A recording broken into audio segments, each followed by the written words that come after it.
ಈ ಜಗತ್ತಿನಲ್ಲಿ ನಾನು ಏಕೆ ಹುಟ್ಟಿದ್ದೇನೆ? ನನಗೆ ದುಃಖ ಯಾಕಿದೆ? ನಾವೆಲ್ಲರೂ ಒಂದಲ್ಲ ಒಂದು ದಿನ ಈ ಪ್ರಶ್ನೆ ಕೇಳಿಕೊಂಡಿದ್ದೇವೆ. ಆದರೆ ಈ ಪ್ರಶ್ನೆಗೆ ಉತ್ತರ ಸಿಗುವುದಿಲ್ಲ. ಏಕೆಂದರೆ ಇದು ದೈವಿಕತೆಯ ರಹಸ್ಯ. ಮನುಷ್ಯನ ಮನಸ್ಸು ಸೃಷ್ಟಿಯ ಒಂದು ಭಾಗ. ಸೃಷ್ಟಿಯ ಭಾಗವಾದ ಮನಸ್ಸು ಸೃಷ್ಟಿಯ ರಹಸ್ಯವನ್ನು ಭೇದಿಸಲು ಸಾಧ್ಯವಿಲ್ಲ. ಕಣ್ಣು ತನ್ನನ್ನು ತಾನು ನೋಡಿಕೊಳ್ಳಲಾರದು. ಅದೇ ರೀತಿ ಮನಸ್ಸು ತನ್ನ ಹುಟ್ಟಿನ ರಹಸ್ಯವನ್ನು ಭೇದಿಸಲಾರದು. ಇದು ದೈವಿಕತೆಗೆ ಸೇರಿದ ರಹಸ್ಯ.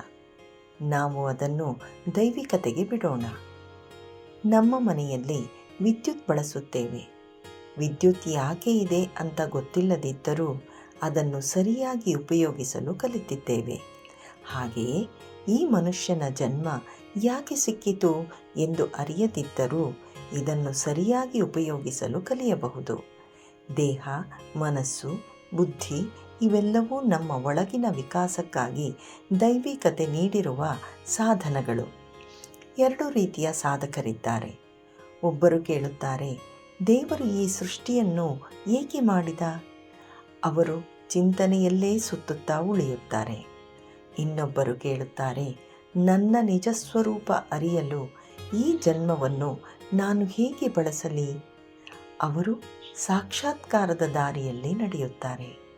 ನಾವು ಯಾವ ಪ್ರಶ್ನೆ ಕೇಳುತ್ತೇವೆ ಅದೇ ನಮ್ಮ ದಾರಿಯನ್ನು ನಿರ್ಧರಿಸುತ್ತದೆ. ಮನಸ್ಸು ಖಾಲಿಯಾದಾಗ ಪ್ರಶ್ನೆಗಳೂ ಕರಗುತ್ತವೆ. ಆಗ ಉಳಿಯುವುದು ಉತ್ತರವಲ್ಲ, ಉಳಿಯುವುದು ಪರಮಶಾಂತಿ, ಉಳಿಯುವುದು ಚಿವಂ.